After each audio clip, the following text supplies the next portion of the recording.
テッライは悪魔の実を食べた武器。ロキは黒竜ニーズヘックの疑い。皆さんこんにちは、シレンナです。今回の話は前回の続きで2つの悪魔の実が登場しました。ハラルドとシャンクス、ギャバンの戦いは続いており、ハラルドは2人に新しい偽名を使いました。ロキはテッライという名の先槌を手なずけ、話の終盤に宝箱を開けました。まずは突然起動した先槌テッライについてです。これは自立行動ができる悪魔の実の武器で、そのモデルはラタトスクです。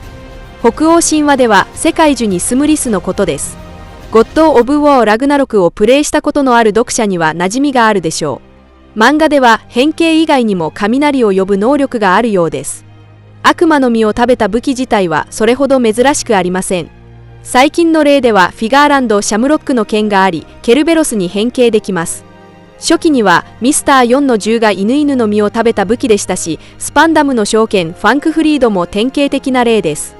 そして今、テツライが新たに加わりました。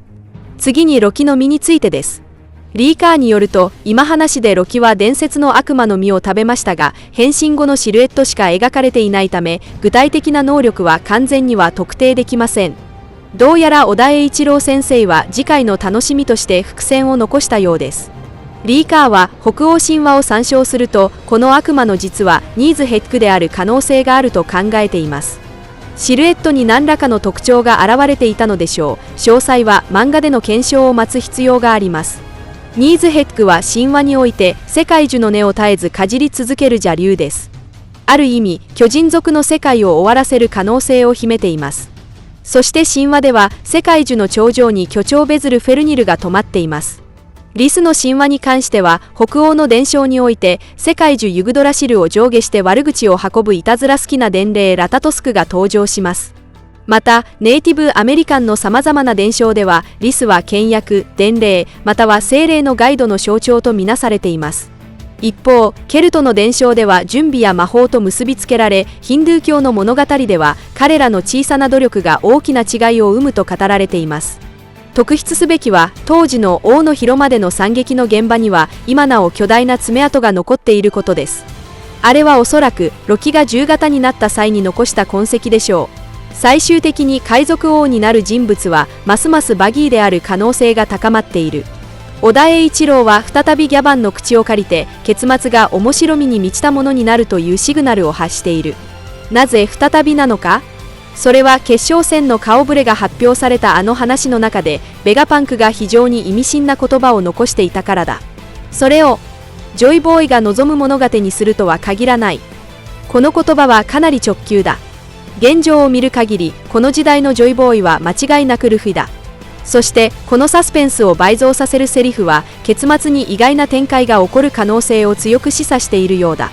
第1169話にてシャンクスがロジャー船長に息子がいることを知った際、彼はこう言った。ロジャー船長の血を引いてジャージ世代の海賊王はそいつかな。しかしギャバンはこう返した。世襲じゃねえんだぞ。さらに重要なのはその後の言葉だ。期待されたものは意外と天下を取らねえもんだ。その方が世界は面白いって話よ。当時2人はエースについて話していたが、今となってはこの期待されたものは意外と天下を取らねえもんだという言葉には明らかに裏の意味が含まれているように思える。ギャバンはロジャーと共に最後の島に到達し、世界のすべての秘密を知る人物である。彼の断言は決して適当なものではない。ギャバンが前の言葉を断言したことでシャンクスが疑問を抱いたため、彼はその方が世界は面白いって話よと曖昧にごまかしたのだ。まるで喋りすぎて天気を漏らしてしまったことに気づいたかのように。ベガパンクは宿命を疑問視し、ギャバンは決闘を否定する一方で、バギーの身にまとう王者の風格は日に濃厚になっている。かつてバギーは鉄頭鉄尾の便乗野郎だと言えたかもしれないが、実は彼の夢こそが最も励みになるものだ。幼少期、バギーはシャンクスがロジャー船長に高く評価されているのを見て劣等感を抱き、一度は自分の夢をシャンクスに託した。2人の間に誤解が生じた後、バギーは毅然としてシャンクスと決別し、独自に冒険の旅に出た。そしてワノ国編が終わった後、ついに長年押し殺してきた夢を叫んだのだ。現在のヨンスベロギの中でバギーはルフィのようにニカの実を食べた天選の民ではなく、黒ひげのようにデイビー・ジョーンズの復讐の意志を背負っているわけでもなく、シャンクスのように運命の子として期待されているわけでもない。宿命と決闘を論じるならバギーは間違いなく最も見込みのない存在だ。バギーの甥いたちが最終的に驚くべきものかどうかはさておき、少なくとも今日この地位に上り詰めるまで彼は海賊王の船員という過去の遺産に頼ることも顕著な家柄に頼ることもなく、ただ自身の覇王色の運だけでやってきた。彼はジョイボーイに選ばれたものでもなければ衆謀を担うものでもない。三流の小海賊から因縁めいたマリンフォード頂上戦争の生中継を経て七踏みに任命され、さらに誤解と偶然が重なりクロコダイルとミホークを機下に収めてヨンスベロギに名を連ねるまで、バギーの成り上がりは偶然に満ちている。彼が七踏みになった時に放った号々を覚えているだろうか。俺やたちまちヨンスベロギ。いやさ、勢い余って海賊王。その予言めいた宣言はまさかの形で現実のものとなった。もちろんバギーはどのような形で海賊王になるのだろうか。真正面から実力で本物の海賊王になるというのはあまりに現実離れしている。ルフィこそが実質的な意味での王者、対応で最も自由なやつになるだろう。一方バギーはクロスギルドで実力者のクロコダイルやミホークが逆に部下扱いされているようなある種の雨竜騒動によって巨名を得る可能性が高い。何しろモルガンズは世間の注目を集めるビッグニュースを絶対に見逃さないため、最終的に新聞に載る情報はより荒唐無稽で奇想天外なものになる可能性が高いのだ。しかしルフィもかつて言っていた。自分はヒーローにはなりたくないと。なぜならヒーローは肉を人に分け与えなければならないが、海賊として自分は肉を独り占めして縁をしたいからだ。もしかすると最後の全世界を巻き込んだ大宴会の中では世間に流布された虚名など人々の笑い声にかき消されてしまうのかもしれない。その時になれば誰がそんなことを気にするだろうか。このような十分に意外でありながらりにかなった結末は、ロジャーが最後の島をラフテルと名付けたことと重なる。全ては最終的に一つの面白い笑い話になるのだ。ガープの正義をどう評価するか。登場から20年以上が経つ海軍の英雄ガープ。彼の俺には崖の下で守るべき門がいっぱいあんだ。というあの言葉は今になって蜂の巣で身を挺してコビーを救ったことや、マリンフォード頂上戦争の処刑台の前で涙を流した場面を振り返ると全く違った理解が生まれてくる。今日になってようやく我々はこの老兵が貫く正義を本当に理解できたと言えるだろう。ゴッドバレー事件はガープの名を轟かせたおののいであり、彼がこの生涯で最も触れられたくない過去でもある。海賊を追うために熱い血をたぎらせて向かったガープが目にしたのは鮮血に染まった罪深き大地だった。その瞬間彼の中の正義は揺らぎ崩れ始めた。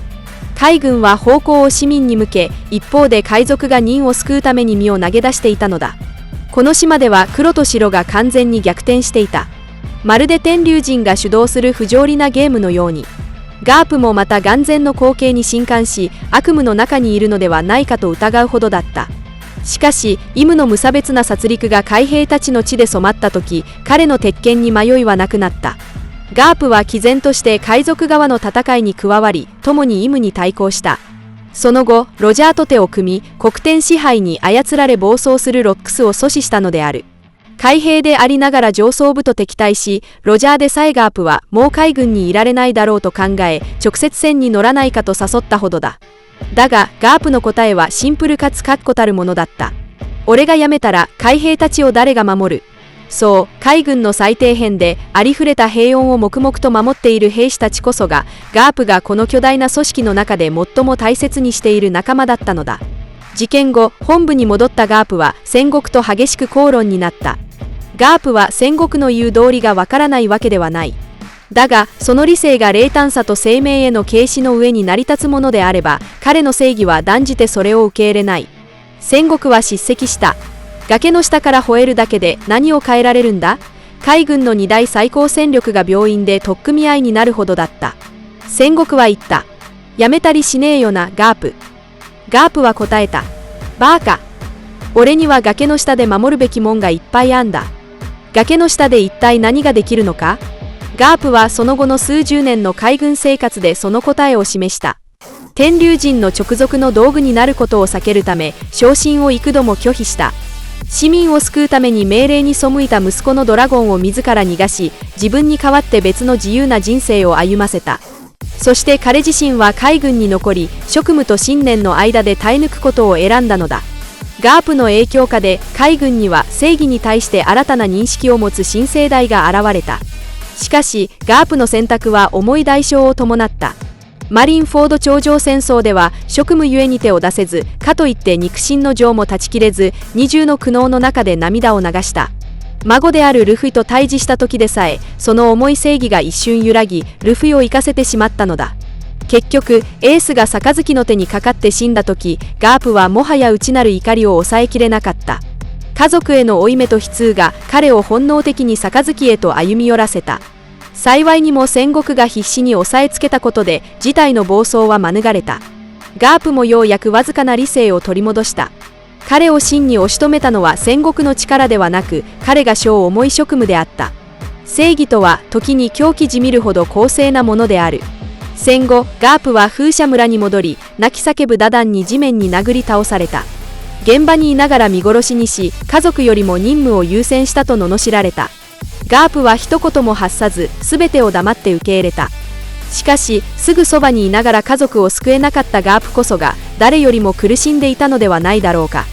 この男は英雄の名を背負いながらも最も困難な道を選び、最後の瞬間まで己の正義と職務を貫き通したのである。以上が今回の動画の内容です。最後までご視聴いただき本当にありがとうございます。もしワンピース漫画の熱心なファンであれば、ぜひ私のチャンネルを登録してください。皆さんの応援が私の動画制作の最大の原動力です。それではまた次回をお会いしましょう。